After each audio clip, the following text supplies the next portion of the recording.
I make name tags. We've amassed $70 million in revenue in making name tags and badges and promotional products. All right, seems easy enough. What questions do you have so far? Do you design the name tags? Yeah, we design them. I'm giving you kind of a rundown version of it, and the reason why is because I believe that there's plenty of opportunity in every industry to carve out a niche. I have the opportunity this semester to teach downstairs. In fact, I hope I don't have any students in here. The class is at 2 o'clock. Any of my students in here? Okay, good. They're actually down there doing what's right. But I have an opportunity to teach venture capital due diligence, and it's been eye-opening because everybody that wants to become an entrepreneur, they think that you have to create this new niche market. And while that may be true in some regards, sometimes we can just improve upon what's existing. And sometimes the people that are entrepreneurs out there, I find that they all have something in common, and that is they just blast through certain barriers that nobody else is willing to blast through. So, that being said, I'm going to take a little bit different approach. One, because we're here at BYU. Two, I get to use some scriptures and some different things that have helped me in life. And I want to talk about some life principles more than talking about my story. But it ties in directly because I've learned these things along the way. And what I find is what sets entrepreneurs apart is that they're relentless, they don't give up, and they have a goal in mind. Now let me put a spiritual twist on it, if I can, because this is something that I believe strongly in. Let me run through this. You guys will agree with this along the way. Okay, I'm going to talk about the 4 hurdles to progress, because I believe that we actually have this great divine light inside of us. I think everybody agrees with that, right? We're all children of God. We all learn that at a very young age, and we preach that and we understand that. Okay, so therefore, if we all have this piece of deity inside of us, what's keeping us from actually taking it to the next level? What's keeping us from progressing? So I'm going to take a different approach in the regard that rather than teach you what things to do in life, I want to take the approach, get rid of these 4 things. If you get rid of these 4 things, these 4 hurdles, something happens inside. There's just this natural progression. You have this drive and desire that if you can get rid of these things, then you can move forward. So I call these hurdles, obstacles, excuses, deterrents, lame sauces. I don't know. That's just one of my words that it's a nice way to tell people that's really just an excuse. Proverbs. It's been around for a few thousand years. Okay, time tested. The slothful man saith, there is a lion in the way, there is a lion in the streets. Why would it say that? Why would the slothful man say that? Well, you walk outside your house, you see a little kitty cat crossing the street, and what do you say? There's a lion in the way. There's a lion in the streets. Right? We have a tendency to make problems much larger than they really are. We also know that where there is no vision, people perish. So let me approach that a little bit. Here's what typically happens. We go through this cycle. We have a goal. We have what we consider a vision. We have a prompting. We have the potential. And usually it comes in the form like this. And our prophet's a great example of this. That this prompting comes, or this impression comes to your mind that says, you know, I really should. And then the prompting follows, right? Everybody's had that experience. You're sitting there pondering, you're sitting there thinking, you're maybe doing your scripture study, sitting there in church, sitting in this class, whatever it is. And the Spirit impresses upon your mind that says, you know, I really should do X, Y, or Z. So we look at it and say, great. Sounds like a great prompting. And so now I'm going to put that as my potential or my goal. That becomes my goal. That's how I take it to the next level. But then something happens where we have a choice. We can either move forward and be quick to obey and quick to observe and move forward 100 miles an hour and do it. Or we have a tendency to put it through this natural filter, right? And this filter usually ends up in 4 different categories. So we look at the problem and we think to ourselves, boy, this is really far. This is something that's really difficult to do. And we immediately begin to doubt. Okay? I appreciated Jeremy's prayer. I actually used him as the example for the stick figure right here. He did a great job being my model. Jeremy and I are in the same ward. So here you are at the bottom of your quest, and something happens along the way. You see these little dots right here? They're little tiny obstacles. They're little obstacles that Satan will put in your path, or that your previous experience may put in your path. And you look at these obstacles, and you have a choice. You can either barrel through the obstacle, or you can let it weigh you down. And some of them, they'll weigh you down for a week, some for a month, and some people I talk to, and they're still stuck on it for 10 years. It's the simple obstacle in the way. Why? Because they forget. They forget, wait a minute, if I had this prompting, then there should be a way to accomplish the thing that the Lord has commanded me to do.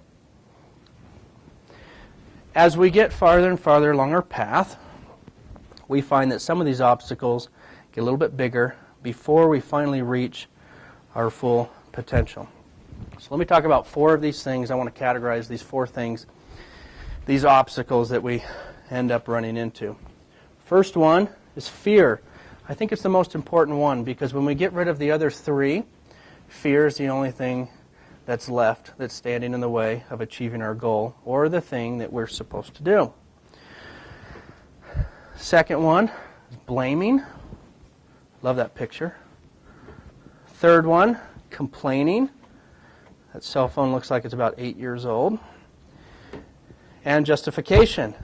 For example, this young lady is justifying wearing immodest clothing. No, I'm just kidding.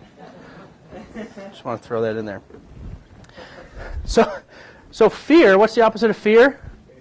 Faith, right? Simple things. We talk about this all the time. If you're afraid of something or you have fear, what you've got to do is increase your faith. Something we teach. Well, what happens? We have this ingrained fear of failure that's inside of us. It prevents us from taking risks. Where does it come from? It's an inherited behavior. It's pressure. A lot of it actually comes from World War II, World War I. What happened? What did we say to the troops? Get in there. You've got to succeed. You can't fail. What does Grandpa always teach? You can't fail. What did Mom and Dad grow up teaching? You can't fail. What am I teaching? You can fail all you want. It doesn't really matter. Like, what's the big deal, right? But we have this ingrained fear of failure. We're scared to fail. But we also know that risk is necessary for any type of progression or growth. And it requires trust in a correct principle or path from an authoritative source, right? That's why, if you believe the Scriptures to be true, you may exercise faith, you may follow a certain principle, you may test it, and then you have an experience that says, great, this works out, I've exercised my faith, I've actually gotten the reward back from it. Couple experiences from the Scripture. 1, for God hath not given us the spirit of fear, but of power and of love and of a sound mind. Simple enough, 2 Timothy 1:7. Doctrine and Covenants. This is what happened when Joseph Smith lost the 116 pages, right? He had a goal in mind, but then he decided to vary from it. Why? What happened? Come on, you guys got to know that. Give me something. He kept questioning, who was bugging him? Martin Harris, he was bugging him, right? Is that the Lord bugging him? No, it's a man bugging him. Pretty simple, right? So he gives him this counsel, and he says, behold, you have been entrusted with these things, but how strict were your commandments? In other words, you were given a prompting, you were given an assignment, you knew what was in your mind, what you were supposed to do, and your commandments were pretty strict along the way. And remember also the promises which were made to you, right? So you get that prompting in your mind, you think, wait a minute, I'm feeling I need to move forward with this. What are some of the blessings associated with it, right? And then you end up in daydream land. You think, wow, and then I could buy a house, and I could do this, and I could do this, okay? Those are some of those blessings that the Spirit will give us so that we can see what's going to happen, right? So Joseph Smith knew some of those blessings. So he says, remember also the promises which were made to you if you did not transgress them. And behold, how oft you have transgressed the commandments and the laws of God and have gone on in the persuasions of men. Right? So here's the prophet Joseph kind of getting in trouble a little bit because he had the assignment, He had the prompting. He knew what he was supposed to do. He ran it through that arm of the flesh, man filter, if you will. For behold, you should not have feared man more than God. Although men set at naught the counsels of God and despise his words, yet you should have been faithful. And here's a cool promise. When you follow these promptings, as you're deciding what to do in your life, and he, meaning the Lord, would have extended his arm and supported you against what? All the fiery darts of the adversary, and he would have been with you in every time of trouble. Make sense? So again, going back, we've got the goal in sight. We start heading toward the goal. Satan gets in the way. There's a little discouragement. We start running it through our man filter. I call it that. That's where we decide, hey, this is what I want to do with life. This is what I want to figure out with life. But then we start asking friends and neighbors. Start counseling with all these different people. Start reading all these self-help books. Start looking at everybody else's experience. And we forget that somewhere in there, the Lord's telling us exactly what we need to do, what works for our life. Okay, the fear of man bringeth a snare. It's pretty straightforward. But whoso putteth his trust in the Lord shall be safe. Make sense? So oftentimes, we have a tendency to confuse things. So along the way, a couple things happened. One, I was kind of being prayerful. I knew I had to go to law school. I had 3 weeks to go. And my wife and I were supposed to pack everything up. We started packing our apartment. And something just didn't sit right with me. Something just didn't feel right. And I sat there, I ran it through my man filter, if you will. I didn't know what it was at the time. I started asking everyone, and they said, what are you, nuts? And my family got together and had an intervention, right? I've never actually seen one in real life, but this was real. I always thought people were funny about it. My grandmother called, my aunt called, my parents called, everybody called and said, what are you doing? And I said, I don't know. I just feel like I should give this a shot. Like something inside of me is just telling me I've got to do this, right? And I was still young and understanding those promptings that were coming. But so I decided, you know what, I'm going to put off law school for 1 year. Seems simple enough, right? That was 11 years ago. I'm still putting it off every year. I joke with my wife. I actually have the acceptance letter in my office. I tell people, like, well, next year if things don't work out, I'll go to law school. That'll be something fun to do. But what I found was I was suddenly alone in my idea. I didn't have the friends that were entrepreneurs. I didn't have the mentors that I needed. Suddenly, I was the crazy one. And my wife kind of looked at me and said, whatever, I'll give you a year. That works. We were newlyweds. Didn't really matter. I mean, it didn't help that we were a couple months pregnant. She was a little nervous. Okay, common story. So, who do we trust in? We've got a couple people that we trust in. You see kids, right? They'll jump off a bunk bed if they see mom and dad there. No big deal. If they see a stranger, what do? They turn and run, typically. You trust your doctor. I see that all the time. Well, maybe we ought to get a second opinion. Nah, don't worry about it. Just cut me open. I'm sure you'll find something in there. Religious leaders. Wanted to add some diversity. It's fun to teach this at BYU because I realized, oh my gosh, modesty. I got the Pope in here. Like, we trust our hairstylist. Pretty simple. Those are little decisions that we just say, no big deal, and we trust. One of my favorite things to hear is when I jump on a plane and people always say, fly safe. There's another trust example. There's absolutely nothing I can do once I've jumped on the plane that isn't going to get me arrested, right? I just have to sit there and deal with it for however long the flight is and hope that the 23-year-old that just graduated on this little tiny plane is going to get me to my destination safely. So we have all these trusts, but we don't realize that we trust them because, well, everybody else does. Well, entrepreneurs, how many of them are out there? Gosh, we're less than 1%, which means what? It's going to be hard to find fellow entrepreneurs that you trust. What are you going to find instead? You're going to find everybody else that says, don't do it. You're crazy. So the opposite of fear is faith. The next one, blaming and accountability. To be accountable, we take 100% ownership of our responsibilities, including the results. When the results are less than favorable, we begin to blame others or circumstances. Fair enough. Started from the very beginning. What happened? Cain blamed God. For what? He said, well, I killed my brother because Thou didn't accept my offering. Right? Start at the very beginning. Something that's just human nature. So we began. Pilate, what did he say? Wash my hands of this. I blame the people. They're the ones that are doing it. Even though he had the authority, he blamed the people. What do we blame? We blame circumstances on others. We blame government, economy, banks, boss, professors, teammates, traffic, weather, bishop, home teaching, companion, colleague, internet connection, computer. We find ourselves blaming everything. If you don't know what I'm talking about, go back to Thanksgiving dinner. What was everybody talking about? They were all blaming things on people, and you just don't realize it. You're sitting there saying, well, the reason why you didn't get the promotion, or the reason why you didn't get this, or the reason why you didn't get this. If you don't have anybody in your family like that, then you're probably the one that's doing the blaming at the dinner table. So there are plenty of people around us who agree with us, right? Why are we such a litigious society? Because I was driving down the road, and what happened? I knew I had bald tires, and I slid off the road, and who did I blame? I blamed the city that didn't clear the roads well enough. I blame the car manufacturer because they didn't tell me to change the tires. What happens? I get a couple million out of it, lawsuits. Seems great, right?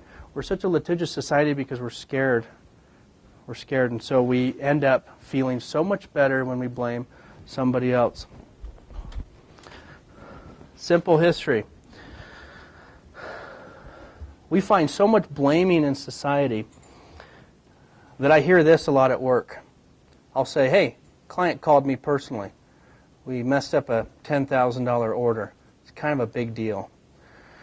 And they say, well, Bryan, here's what happened. First, it got put in the computer wrong. Then it got sent out to the warehouse wrong. Then it got put into production wrong. And then it got printed wrong. And then it got cut wrong and trimmed wrong. And then it got shipped wrong. So that's what happened. Who took the accountability on that one? Nobody. Not one person. Right? And so in our organization, we're sort of against the passive voice. Right? Because passive voice is sort of neutral. Right? We have this fear of disclosure. And so we teach, I want to know who did this wrong, because if I don't know who did this wrong, then I don't know when they did something right. Right? But we always know who did something right, correct? Why is it that sports figures can't blame anyone? Well, because you have 20 million people viewing, and they know exactly what happened because they saw instant replay. Fair enough? But in our own lives, we have a tendency to sort of hide behind that. Yeah, I don't know what happened, honey. I picked up your laptop and it got dropped somehow, and that's just what happened, right? We just have that tendency to use the passive voice. We use the you, they, he, she statements. My kids are notorious for this. I remember I walked downstairs one time. My son had this nice poster on the wall. It was ripped off the wall. One corner of it was still there. My three kids were, they were probably 7, 5, and 4, the oldest 3. And I said, hey, who ripped the poster? Right? Like a typical dad would, I guess. And they all looked at each other, and they started doing this game, right? Well, Lauren did this, and Katie did this, and this is because of this. They started playing this game. And I said, well, that's really too bad, because I'd really like to know who did it, because I'd like to congratulate them and give them a bowl of ice cream. And my second child, my daughter Lauren, said, wait a minute, I get a bowl of ice cream for tearing down the poster? I said, yeah, that's what I'm offering. And she says, great, I did it. And my son, who I knew had done it, he's looking at it, he's like, Dad, she's lying. Like, this isn't fair. But all of a sudden, there was this idea of, gee, I can get the truth out because the reward is what? It's something that we perceive to be good.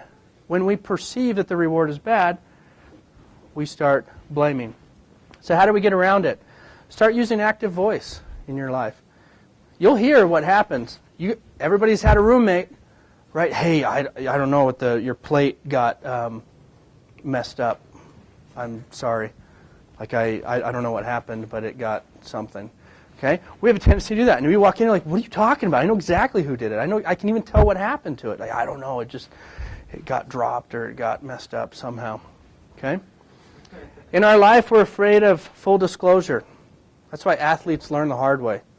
They see everything, right? All the fans view everything. Once it's recorded, you can go right back to it. We need transparency in our lives. We need more I statements Yep, I failed. It's pretty simple, right?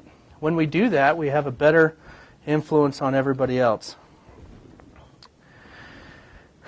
Easy enough. Let me run through these. Here we go. You know these terms: persuasion, gentleness, long-suffering. Those are hard to do. It's easier to blame somebody than to persuade them to do something. It's easier to get frustrated and justify your cause than it is to have gentleness. It's very easy to not have any long-suffering. Complaining, problem solving. What do we know? Complaining gets you absolutely nowhere. You can either be a consumer in life or you can be a producer. Seems pretty simple. Do we understand the difference between the two? Who are consumers? Those that consume something. What are they? Takers. They take, right? They consume, right? The IRS, the federal government, right? They may be necessary, but they're takers, right? Who are the producers? They're entrepreneurs, they're people that give, they're people that are adding to something, right? Everybody knows this, okay? Think about your own family again. Who are the consumers and who are the producers in the family? You have those that take and take and take and take, and you have those that are constantly giving back. A complainer only detracts from a group and halts momentum, while a problem solver pushes things forward or pushes things in a forward motion. Again, pretty simple, right? And thus my brethren did complain against me. This is Nephi talking, right? And they were desirous that they might not labor, for they did not believe that I could build a ship. Neither would they believe that I was instructed of the Lord. I had a really similar experience, right? Hey, Mom, Dad, I have this great idea. I'm going to be a name tag maker, not an attorney. Okay? What did my parents say? They said, well, we're not going to help you. They didn't want to labor. They didn't want to really pitch in. They loved me to death. Right? And I know this is being recorded, and I'll probably send them a copy of it too. But they did not believe that I could be a name tag maker, or that I could be a lanyard maker, or that I could make badge holders, right? They thought, what are you doing? I'm like, I don't know. I'm just believing that I was instructed of the Lord for my own personal life. Here we go. Then you have your own spouse sometimes. For she had supposed, this is Lehi's wife, that we had perished in the wilderness, and she also had complained against my father, telling him that he was a visionary man. You're darn right he was a visionary man. It's exactly right. He picked up the vision, he understood the prompting, and he's like, you know what? We're going to move forward and go with it. And she says to him, behold, thou hast led us forth from the land of our inheritance, and my sons are no more, and we perish in the wilderness. And after this manner of language had my mother complained against my father. It's not an easy path. Right? That's why we talk about stand for truth and righteousness. You may stand alone. You may be by yourself. Leadership is lonely. You hear all these things. You know these things. Right? Well, what is it? Well, it's following these promptings, these impressions that you might have. Stop complaining. Okay, complaining versus expression. It's really simple. Expression is necessary for progress, but it has to be coupled with suggestion for action. It's not a big deal to walk in and say, hey, guess what? The cover to the microphone is sitting here on the floor.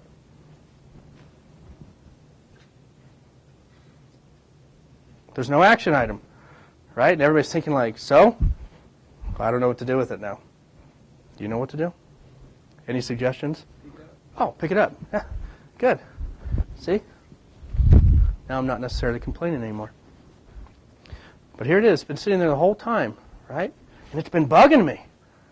I've been walking back and forth, and okay, we've got to have expression and we've got to have action. Okay? It's okay to complain. It's not a bad deal, because sometimes what we consider complaining is actually just laying out the facts. Right?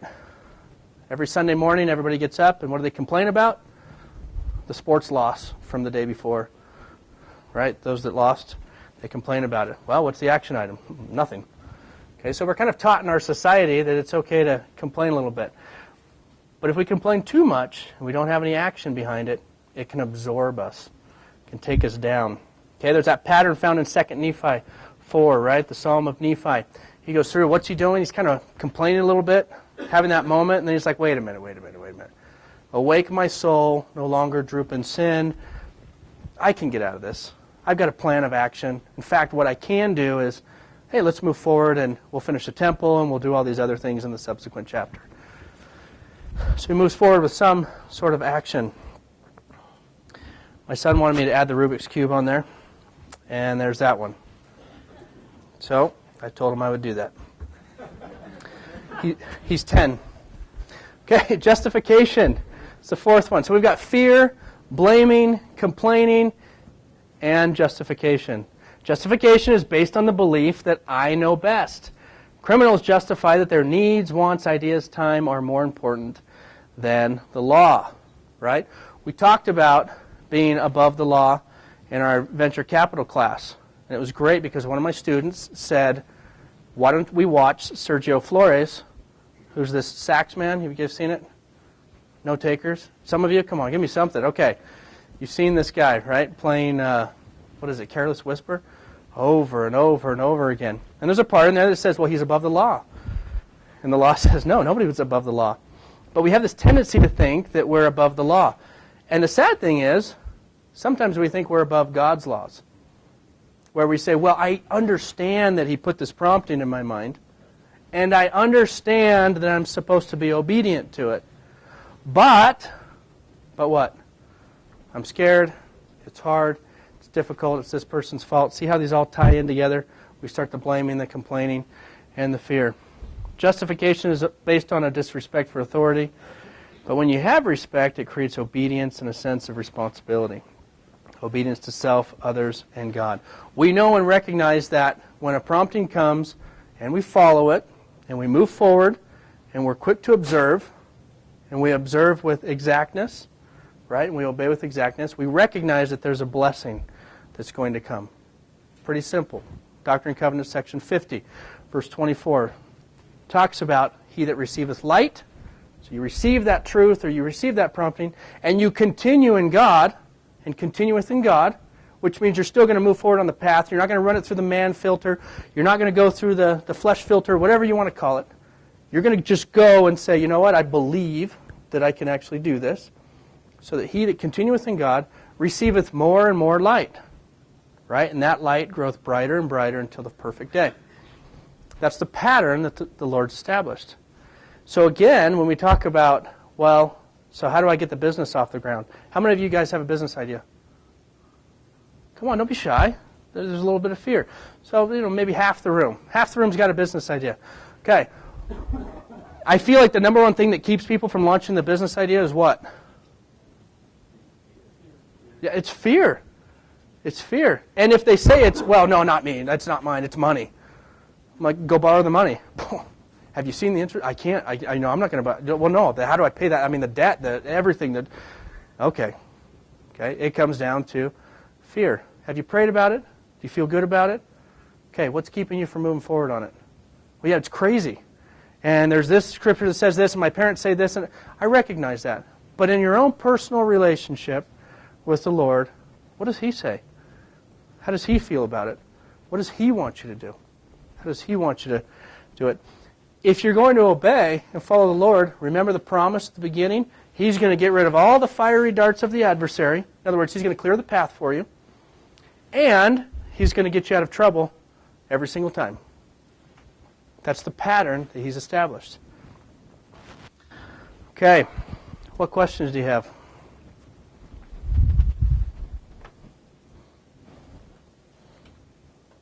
Oh, you guys are easy. Yes, sir. So how can you discern if it's a spirit or just a fun idea? It's interesting you say that because Elder Nelson came and talked to us and did a training for the bishops. And one of the things that he talked about is he said, if it's good, like this is a common question that people have. How do I know if it's the Spirit or how do I know if it's just my mind? Elder Bednar even addressed this in his story of the marks. Remember when he gave President Packer 20 marks? You guys have to look at that story. Elder Bednar just thought it would be a good idea to give, when he was a missionary, full-time missionary, he thought it would be a good idea to give the visiting authority 20 marks. He said he didn't really feel inspired to do it. He just thought, oh, you know what would be a good idea? Let me give you 20 marks. So he hands the general authority at the time, President Packer, 20 marks, right? And he later used it to get them across the border and helped out in a number of things. But Elder Nelson said if it's good, that which is good comes from God. And so you move forward with it. And you begin to act and you move forward until you have such prompting that may say, you know what, let me just head to the right a little bit and let me head to the left. My pathway in life, it's interesting because what I thought my path would be in life to achieve the things that I wanted and what the Lord told me that it would be were two completely different paths, right? I'd be just finishing my law school debt, I suppose, about now. I'd be maybe 6 years into a law firm. I'd be a junior partner, maybe a senior partner. I don't even know what that means. I just see that they are partners. And it's just a cool title, I guess, to make people feel good. But I'd be a partner at a law firm, and I'd bill 63 hours a week, and I'd go to lunch with fancy people, and I'd wear a suit every day. Sounds like a great life, right? I got a couple buddies that are attorneys, and they love it. And there's a part of me that says, ooh, that's what I thought I wanted to do. But it's not what the Lord had intended. It's not what the Lord wanted me to do specifically. Just like each one of you in here, you're moving forward on a particular path, and you have those questions. And you say, like, well, how am I supposed to move to the next level? What's the next step? Find them, because usually it's one of those four things that's going to keep you from taking that next step. When you get rid of those four things, you figure it out. Right, Jeremy? Easy enough? Okay. How's business? Good. It's getting there, right? Okay. Yeah, 2 months ago, where were you at with it? Nothing, right? Okay. Then we talked. You start moving forward with things. You start paving the way. What happens? You start picking up clients. Great. How do you feel about it? Good. There's still a little fear. Yeah, there's still a little fear. There's always fear, right? I even look at my own business. We have 4 factories in China. We have 850 employees in China right now. What a mess. And I say that in regard to, like, who wants to manage 850 Chinese employees? That's tough. And then I think about the 700,000 employees that are making all the Apple products, and I can't even wrap my head around that at the 85 facilities that make all the iPads and iPods and all the Apple stuff. 700,000 people, 30,000 engineers that are working on Apple stuff. And I look at my tiny little problem, my 850 people over there, and I think, boy, this is easy stuff. Okay. Fire away. What else you got?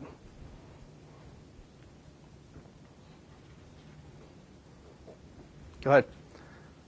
What if you don't have an idea? How do you find a good one?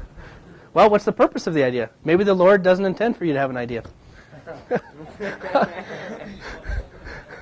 And I mean that in the sense that everybody says, well, Bryan, does that mean that God wants us all to be entrepreneurs? Not necessarily, but what does He want? He wants us all to be leaders, right? That's part of becoming a God, is developing leadership skills. And that can be done in various capacities.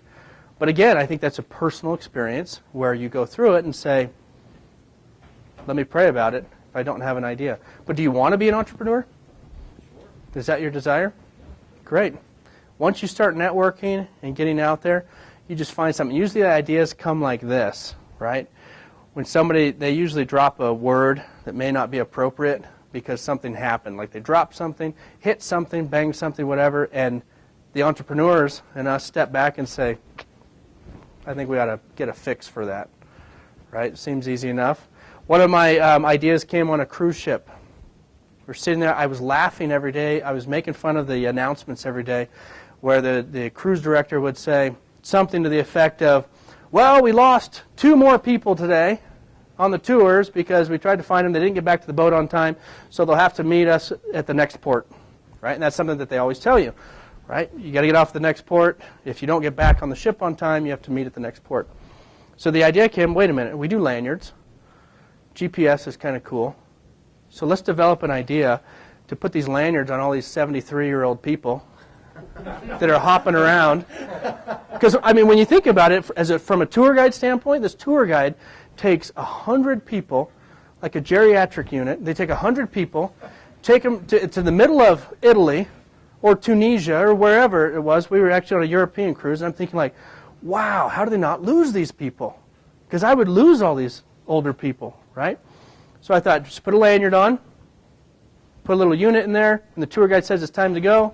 You hit the button, lanyard buzzes, beeps, no big deal, everybody comes back together. If you lost them, you hit another button, boom, you pull up the GPS, grab the local data, you see exactly where they are because they're staring at that crystal something in a store somewhere 9 blocks away. And they just lost track of time because we changed times on the boat. So then, my wife and I were joking about it, like we keep losing people, and I thought, well, let's fix it. Let's figure out an idea. So the next day I just went and said, like, now what would mitigate this? Like, how can we mitigate the risk? And then my wife says something like, you know what would be cool is I need to have your little tour guide thing for the kids because I can't find the kids right now. And I'm like, great. Throw some lanyards on some elementary school field trip kids. Let them run around the Bean Museum. Hit a button. Okay, kids, when it buzzes, everybody comes back to the dinosaur, right? So we're in the process of that. That's not something 3 months ago or 6 months ago I had no clue about. I didn't even know it was an idea. I didn't even think about it. I just thought, whatever. And what are we going to do? We're going to fill a $5 or $6 million niche. Seems simple enough, but there's so much out there that can be done. There's so much out there that can be done with improvement. So if you don't have an idea, just look around, right? Like comedians get all their material from everyday life. Entrepreneurs get their answers, and they try and solve everyday life's problems, right? Anybody that's uncomfortable in these chairs, you might be thinking, like, these really aren't that comfortable. Like, how do you sit in a chair like this? Well, that's how new chairs are born. Because there may be people like this or that or the other. Make sense? Or talk to me. I got hundreds of ideas. I had one back here. Yeah. So how did you start out when all you had was this idea you wanted to make name tags? Yeah, so here, okay. You had no factory. Exactly. So what I did is I started out basically as a broker. I basically said, like, let me go into a company. I went into an engraving company. I said, look, I'll help your website get to the top 10 or whatever. And I just did all this research. I didn't really know much about SEO. I was reading every day, Lycos, Excite, Alta Vista, like some of these sites that are now dead and gone. But I was sitting there like learning all the tricks of the trade. And I basically said, if I can get a sale through your website, then you give me X percent, right? I did nothing with manufacturing in the beginning. Had no idea. Well, it got to a point where I was building up the website enough. They were getting enough traffic. It was a small engraving shop, and guess what? What did they say? Whoa, there's just too much work. You know what, Brian? This isn't going to work out. There's too much hassle, right? Too many orders coming in, right? And I look at that now and I think, wait, what do you mean too many orders coming in, right? And some people, they don't get it. They're like, you know what? I'm happy where I'm at. I'm happy with what I've dealt with right now. And so I took that concept and said, that's fine. So what I'm going to do is I'm going to start manufacturing it. And I can figure out a way to manufacture it faster because we have to. And my way of manufacturing faster was working till 2 o'clock in the morning. It wasn't necessarily faster, it's just that I didn't go home at 5 o'clock, right? And I remember there was one particular time we had our son who was 11 now. He was screaming for like, I don't know how long. I felt really bad about it. I still feel bad about it today because I was sitting there working, doing orders. I had my wife next to me. I'm like, we got to get this done. He kept crying, and I'm like,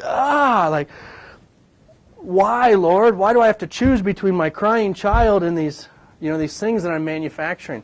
And you go through some of those processes, but then you kind of take it day by day and figure it out. I worked a lot of Saturdays, worked a lot of late nights.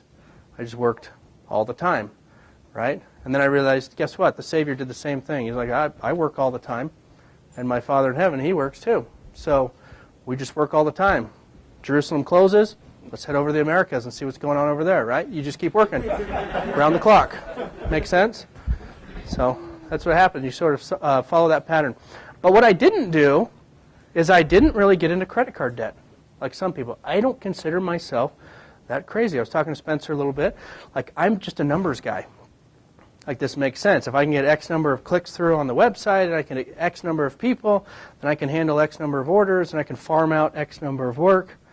And in the very beginning, I was only making 8%, 9% margins because I wasn't manufacturing anything.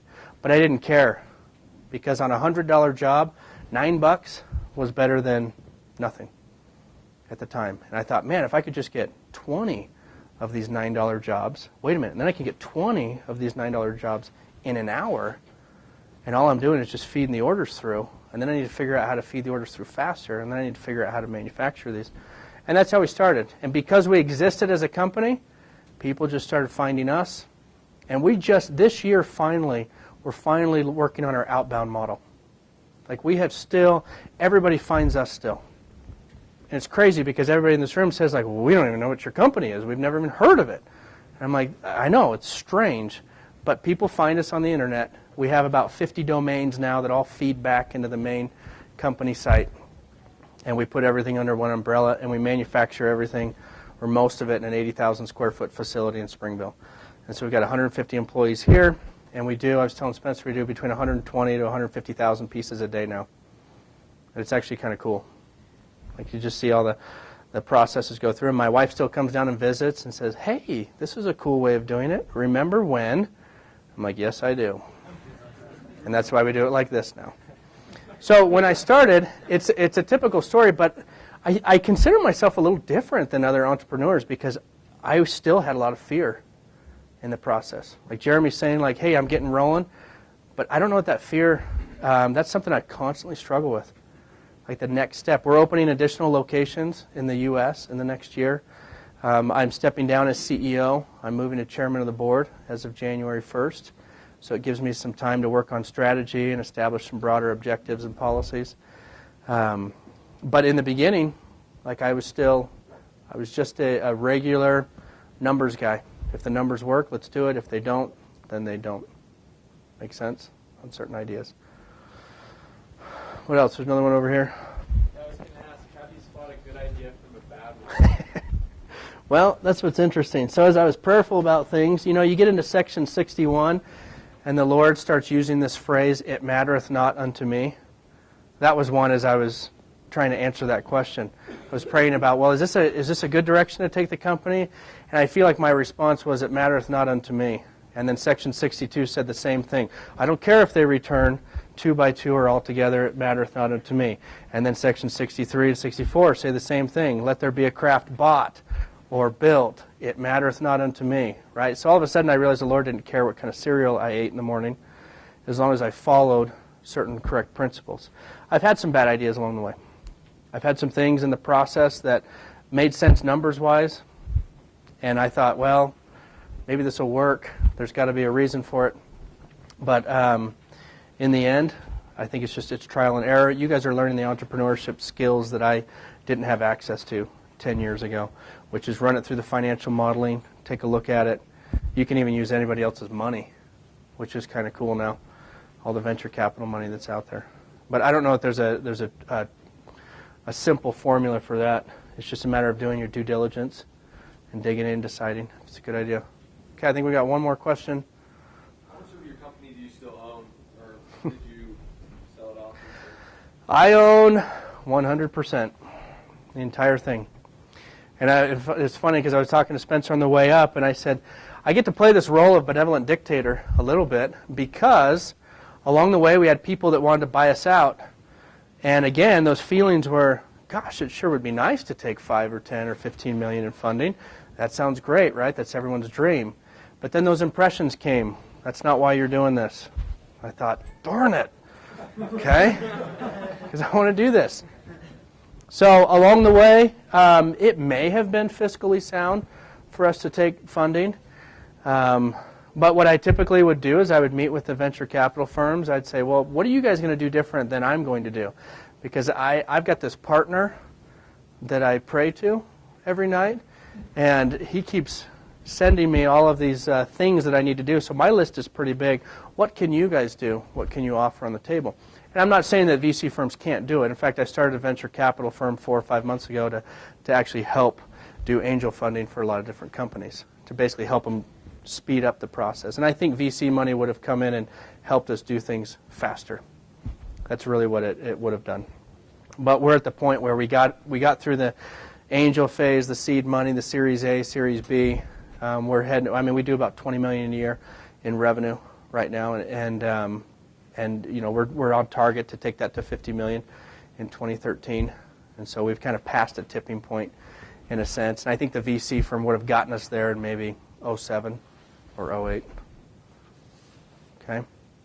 Well, thanks, you guys. I know the class is over, but I'm more than happy to answer any questions that you may have.